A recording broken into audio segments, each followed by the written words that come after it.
मध्य प्रदेश के ग्वालियर की ये सड़क भ्रष्टाचार की सड़क के नाम पर पूरे देश भर में चर्चित हो गई है।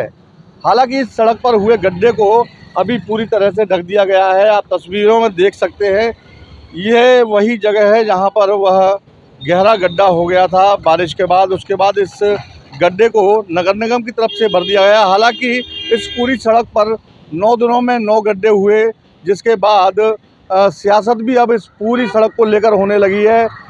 प्रियंका गांधी ने अपने फेसबुक पर लिखा है सिंधिया को लेकर, सिंधिया को सड़कों को लेकर सीधा निशाना साधा गया है। तो ऐसे में तमाम पत्रकार ग्वालियर के हमारे साथ मौजूद हैं। हम उनसे बात करेंगे कि आखिरकार जो सड़क भ्रष्टाचार की भेंट चढ़ गई है उस पर अब राजनीति किस हद तक ठीक है।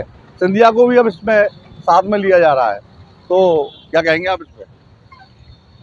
देखिए, रोड पे भ्रष्टाचार के गड्ढे दिखाई दे रहे थे, लेकिन अब इस भ्रष्टाचार के गड्ढों को जांच की चादर से ढक दिया गया है और हर जांच के बाद जो होता है वही होने वाला है। इस जांच में भी ज़्यादातर लोग पाक साफ बच जाएंगे। बहुत दुर्भाग्य है कि पूरे प्रदेश में और पूरे देश में इस स्तर का घटिया निर्माण हो रहा है और जिस तरह से ये अधिकारी और जितने भी ठेकेदार हैं वो इस घटिया निर्माण को इसलिए कर पा रहे हैं क्योंकि कहीं ना कहीं उनको राजनीतिक संरक्षण है। इस बात से इनकार नहीं किया जा सकता। अब देखिए, जहाँ तक राजनीति की बात है, मैं आपको बता दूं, राजनीति में चाहे पक्ष विपक्ष दोनों पार्टियां हों या तीसरी और चौथी भी कोई पार्टी कूद जाए, लेकिन हकीकत यही है कि किसी को भी वास्तविक जो कष्ट है जनता का उससे कोई मतलब नहीं है। हर पार्टी ये देखती है कि कब उनको मुद्दा मिल जाए और उस मुद्दे को भुनाने की कोशिश करते हैं, जनता के सेंटीमेंट से खेलने की कोशिश करते हैं और केवल अपने वोट बैंक को मजबूत करने की कोशिश करते हैं। क्योंकि जहाँ तक विकास की बात हो, जहाँ तक भ्रष्टाचार की बात हो, मैं समझता हूँ कि ये ऐसे मुद्दे हैं जिन पर साथ में बैठकर सबको निर्णय करना चाहिए। यहाँ पक्ष विपक्ष का जो भेदभाव नहीं होना चाहिए। जिस तरीके से जब इनकी सांसदों की और विधायकों की सैलरी बढ़नी होती है तब सभी पार्टियाँ एकजुट हो जाती हैं, एक मत से सैलरी बढ़ा लेती हैं, लेकिन जब जनता के हित की बात होती है तो ये लोग राजनीति करने लगते हैं, छिछालेदार एक दूसरे की करने लगते हैं और कुछ दिनों बाद बैठ के एक दूसरे के संग यही लोग गलवैयाँ करते हैं। तो जनता सब देख रही है और जनता को देखना चाहिए कि ये जो राजनीति हो रही है इससे जनता को कुछ मिलने वाला नहीं है। लेकिन हकीकत ये है कि ये भ्रष्टाचार की दीमक हमारे सिस्टम को पूरी तरह से कुतर चुकी है। और ये जो गड्ढे हैं, मैं आपको बता दूं, ये गड्ढे आने वाले समय में भी जो है जनता को झेलने हैं। आप देखिएगा कि आने वाले समय में भी ये रोडों की हालत यही होने वाली है। जो भी जांच होगी, सब चीज़ें होंगी, इसका आगे कुछ भी दीर्घकालिक परिणाम जो है वो निकल के नहीं आएगा। पहले सिर्फ सड़क पर सियासत हो रही थी, अब सिंधिया को लेकर भी सियासत हो रही है। आमतौर पर गांधी परिवार की तरफ से इस तरह की कोई टिप्पणी नहीं की जाती, लेकिन सड़क को लेकर सिंधिया पर टिप्पणी की गई, उस पर क्या कहेंगे? देखिए, बिल्कुल गांधी परिवार और सिंधिया राज परिवार का पुराना नाता रहा है, लेकिन सिंधिया अब बीजेपी में है, केंद्रीय मंत्री हैं। जिस तरह से वो पार्टी छोड़कर आए थे, निश्चित तौर पर वो टीस प्रियंका गांधी के मन में है। उनकी बनी हुई सरकार को यहाँ गिराया गया था और यही वजह है कि अगर सिंधिया यहाँ पर विकास का जिम्मा लेते हैं तो जो विनाश हुआ है यानी जो करप्शन हुआ है तो उस पर भी सवाल उन्हीं से पूछे जाएंगे। यही वजह है कि प्रियंका गांधी ने सीधे उन्हें टारगेट करते हुए ये सवाल उनसे पूछा है और उनको इंगित करते हुए ये बताया कि किस तरह से करप्शन हो रहा है। तो निश्चित ही जिस लहजे में प्रियंका गांधी ने केंद्रीय मंत्री ज्योतिरादित्य सिंधिया को टारगेट किया है, ये सियासत लाजमी है, क्योंकि जो कांग्रेस पार्टी है वो जानती है कि सिंधिया को अगर घेरेंगे तो उससे उन्हें कितना पॉलिटिकल जो वेटेज है वो मिलेगा। अगर हकीकत की बात करें तो सिंधिया और सड़क का कितना नाता समझ में आता है? हालांकि इस सड़क से तो उनका दूर दूर तक नाता नहीं है, लेकिन चूंकि महल से निकल रही है, महल के नज़दीक से है, तो लाजमी है, पड़ोसी हैं सिंधिया। हम जिस दीवार के किनारे खड़े हुए हैं वो उसके पीछे ही केंद्रीय मंत्री ज्योतिरादित्य सिंधिया का आलीशान महल है। निश्चित तौर पर सवाल पूछा जाएगा। एक पड़ोसी हैं और जिम्मेदार नागरिक हैं, ग्वालियर के विकास का जिम्मा लेते हैं। अब विनाश हुआ है तो सवाल तो पूछे जाएंगे। प्रभारी मंत्री तुलसीराम सिलावट को लेकर भी इनाम घोषित किया है कांग्रेस ने, उनको भी निशाने पर ले रही है, क्योंकि जिस तरह से बरसात हुई है, बरसात के बाद जो विनाश हो रहा है ग्वालियर में, उस पर। देखिए, प्रभारी मंत्री का ये दूसरा कार्यकाल है। इससे पहले भी वे ग्वालियर के प्रभारी मंत्री थे। लेकिन मैं आपको बता दूं एक पत्रकार के नाते कि वो तब ही ग्वालियर में कदम रखते हैं जब कोई बड़ा इवेंट होता है या कोई बड़ा नेता दिल्ली से ग्वालियर आता है या फिर खुद जो महाराज, कथित महाराज यानी से ज्योतिरादित्य सिंधिया केंद्रीय मंत्री हैं, वो ग्वालियर पधारते हैं, उसके तभी उनका आगमन होता है। अन्यथा उनको ग्वालियर के प्रभारी मंत्री हैं ज़रूर, लेकिन वो ग्वालियर पर भारी हैं और ये जनता समझ चुकी है। क्योंकि जनता की परेशानियों से उन्हें कोई लेना देना ज़्यादा नहीं होता और ना ही वो जनता के बीच में कभी जाते हैं। ये ज़रूर है कि जब वो आते हैं तो कहीं ना कभी हॉस्पिटल में ज़मीन पर बैठ जाते हैं, कभी कहीं ज़मीन पर बैठ जाते हैं। तो ये नौटंकी जो सामने दिखती है उनकी, वो उससे कोई जनता का कोई भला नहीं होने वाला।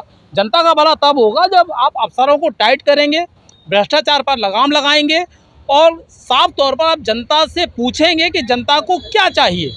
आपको बता दें कि इस समय जो टेंडर उठ रहे हैं, जो नगर निगम के, पीडब्ल्यूडी के तमाम सारे जो टेंडर उठते हैं, वो 40% बिलो रेट पर जाते हैं। आप समझ सकते हैं 40% बिलो। इसके बाद ठेकेदार को अपना मेहनताना निकालना होता है, उसके अफसरों को भी चाहिए, जो स्थानीय जनप्रतिनिधि है उनको भी चाहिए। आपको बता दें ग्वालियर जो है पॉलिटिकल पावर सेंटर है, लेकिन बावजूद इसके यहाँ की जो हालात हैं वो इंदौर से भी गए बीते हैं।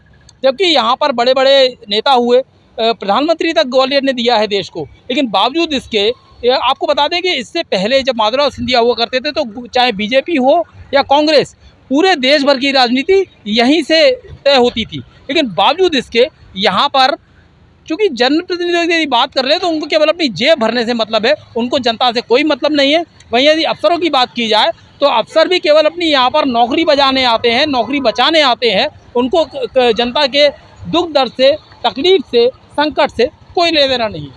नाम जो घोषित किया गया था कांग्रेस की तरफ से, तो उसको किस तरह से देखिए, मैं सियासी मामलों में नहीं जाऊंगा, क्योंकि कांग्रेस का काम है आरोप लगाना। कोई भी विपक्षी पार्टी होती है वो आरोप लगाती है, लेकिन कांग्रेस भी यहाँ पर कहीं ना कहीं दोषी है, क्योंकि कांग्रेस विपक्ष की भूमिका पूरी तरह से निभा नहीं पा रही है।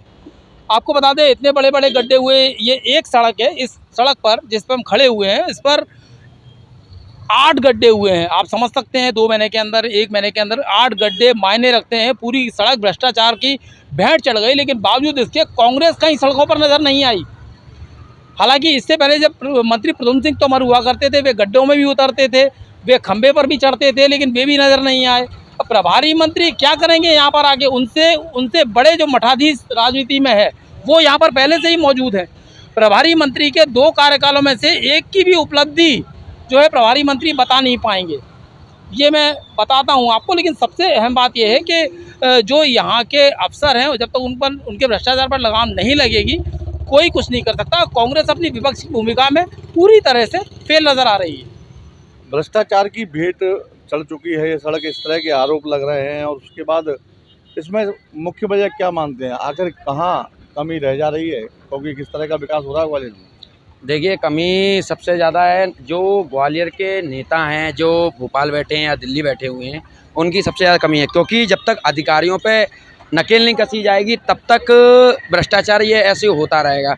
क्योंकि अधिकारी जो ग्वालियर आते हैं सिर्फ वो अपना समय काटने आते हैं, अपना पीरियड पूरा करने आते हैं, उसके बाद वो अपने दूसरी जगह बड़े बड़े ज़िलों में चले जाते हैं। और रही बात यहाँ के नेताओं की, तो चाहे प्रभारी मंत्री की बात कर लें या लोकल जो लीडर्स हैं उनकी बात कर लें, तो उनको भी कहीं ना कहीं जवाबदेही नज़र नहीं आ रही। और रही बात विपक्ष की, तो विपक्ष भी पूरी तरीके से शून्य नज़र आ रहा है। और रही बात बीजेपी की, तो बीजेपी जब आम आदमी पार्टी ने जब गड्ढों में उतरे, झंडा लगाया, तो वहीं सत्ता पक्ष पार्टी विपक्ष ही तगड़ी तरीके से विपक्ष बन के आई और FIR करा दी। तो ये यहाँ की राजनीति चल रही, जो यहाँ के अधिकारी हैं पूरे तरीके से बीजेपी के उसमें चल रहे हैं, और इसलिए यहाँ का जो घोटाले हैं वो उजागर नहीं हो पा रहे हैं। पॉलिटिकल तौर पर देखा जाए तो ग्वालियर पावर सेंटर है, कई सारे बड़े पॉलिटिकल लीडर यहाँ मौजूद हैं। ऐसे में इंदौर और भोपाल ग्वालियर से ज़्यादा आगे दिख रहा है। ग्वालियर आखिर क्यों पिछड़ जा रहा है? ये बड़ा सवाल है और बहुत अच्छा सवाल है। जो लोग विकास की बड़ी बड़ी बातें करते हैं या दावे करते हैं, ग्वालियर की अगर हिस्ट्री में जाएं तो ग्वालियर एक ऐतिहासिक शहर है।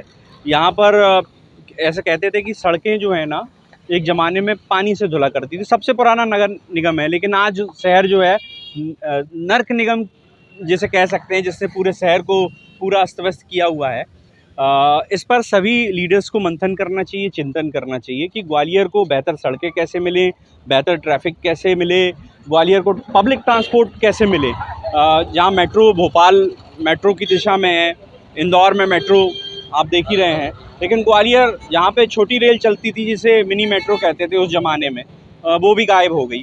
तो निश्चित तौर पर ग्वालियर की जो स्थिति है अभी गांव जैसी है, उद्योग है नहीं, मतलब विकास के नाम पर सिर्फ और सिर्फ खोखले दावे यहाँ पर कह सकते हैं। कहाँ इच्छा शक्ति की कमी देख रहे हैं आप? देखिए, इच्छा शक्ति तो है लीडर्स में, लेकिन पता नहीं क्यों ज़मीन पर इम्प्लीमेंट नहीं हो पा रहा है। बड़े बड़े दिग्गज नेता यहाँ पर हैं, आप देख पा रहे होंगे, आपको भी पता है कि कितने कितने बड़े बड़े नेता हैं जिनकी दिल्ली में कितनी पकड़ है, मध्य प्रदेश शासन में एक आवाज़ पर उनके कुछ भी हो सकता है, लेकिन फिर भी ग्वालियर विकास के मामले में पिछड़ता ही जा रहा है। मैं आपको एक बार और दिखाना चाहूँगा कि ये वही सड़क है जो केंद्रीय मंत्री ज्योतिरादित्य सिंधिया के महल से सीधे होकर गुजरती है, और यहाँ पर पिछले 15 दिन में तकरीबन 9 से ज़्यादा गड्ढे हो चुके हैं। एक ताज़ा गड्ढा जो अभी पूरे देश में चर्चा का विषय बना वो यही है जहाँ हम मौजूद हैं। ये गड्ढे को अभी नगर निगम की तरफ से भर दिया गया है, लेकिन जो भ्रष्टाचार की जो परतें हैं वो दिन ब दिन उखड़ती हुई नज़र आ रही हैं और लोगों को दिखाई दे रही है, लेकिन जो राजनेता उनको कहीं ना कहीं दिखाई नहीं दे रही है। ऐसे में सवाल ये खड़ा होता है कि जो हमारे राजनेता उनको उस ओर ध्यान देना चाहिए, और जो अधिकारी हैं जिन्होंने इस पूरे भ्रष्टाचार को अंजाम दिया है उन पर कड़ी कार्रवाई करनी चाहिए। ग्वालियर से धर्मेंद्र शर्मा, TV9 डिजिटल, मध्य प्रदेश।